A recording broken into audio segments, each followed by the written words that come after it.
আজকে ছেলের আশীর্বাদ, আংটি দেওয়ার কথা ছিল, সে আংটিটা কই? আপনাকে তো আগেই বললাম আমার মেয়ে কলকাতা থেকে আসার সময় আংটিটা হারিয়ে ফেলেছে। চুপ করো, বিয়ে না হতে এত মিথ্যু কথা। জানে বিয়ে হলে কি করবে? তুমি কি ভাবছো তোমার ওই আংটি নেওয়ার জন্য আমি বসে আছি? আমার ছেলে চারটে আংটি আছে। এ বাবু চল।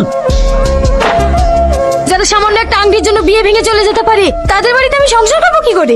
হ্যালো, কে বলছে? বলছে আপনার যে আংটিটা হারিয়ে গেছে সেই বিষয়ে কথা বলতাম। ও, আপনি আংটি পেয়েছেন? কে আপনি? আপনার বাড়ি কোথায়? তুমি আমাকে বন্ধু ভাবতে পারো, আমি কলকাতাতে থাকি। কলকাতা? ঠিক আছে, আমি কালকে কলকাতা যাচ্ছি। মা, ওই আংটিটা পাওয়া গেছে। পাওয়া গিয়েছে? হ্যাঁ মা, কলকাতার একটা ছেলে পেয়েছে। কালকে আমি কলকাতা চলে যাব। সালমা, সত্যি খুব খারাপ লাগছে রে তোর বিয়ে ভাঙার কথাটা শুনে। ও আলি টেনশন করিস না সালমা, ওর থেকে ভালো ছেলে পাবি। ওরা খুব লোভী ছিল, বিয়েটা হয়নি, ভালোই হয়েছে। ঘটনা এমনি ঘটে না, ও বন্ধুরে এক হাতে তালি বাজে না।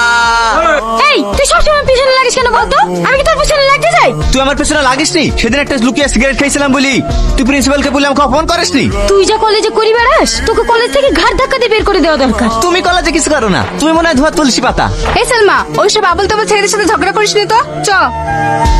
হ্যাঁ বলো। এই তোমাকে কতবার ফোন করছি, তুমি ফোন তুলছো না? একটু ব্যস্ত ছিলাম, বলো। আমি বুঝতে পারছি না, সত্যি কি তোমার আংটিটা তুমি ফেরত নেবে না? না, আংটির থেকে মূল্যবান কিছু হয়তো আমি পেয়ে গেছি। কি এমন পেয়েছো?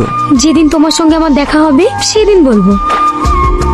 আমি যেদিকেই যাই এই অসভ্য কেন আমার সামনে পড়ি? তাই মুখ সামনে কথা বলবি, তোর সামনে আমি যাইনি, তুই আমার সামনে আসিস। তোর সামনে আসতে আবার বইয়ে গিয়েছে। হ্যালো, একজনের সঙ্গে কথা বলছিলাম তো, তাই মিউট করে রেখেছিলাম। এই সালমা, তোকে সারা কলেজ খুঁজছি আর তুই এখানে দাঁড়িয়ে দাঁড়িয়ে ফোন করছিস। কি রে, কাকে ফোন করছিলি? তোর ওই আংটিওয়ালাকে নাকি? সত্যিও অনেক ভালো। সেটা আমরাও বুঝি, ভালো না হলে কি কেউ এই যুগে সোনার জিনিস ফেরত দিতে চায়? এই, তোর ভালোবাসার ট্রেন কত দূরে গেল? ট্রেন স্টেশনে পৌঁছাবো করছে, যদি কোনো অ্যাক্সিডেন্ট না হয়।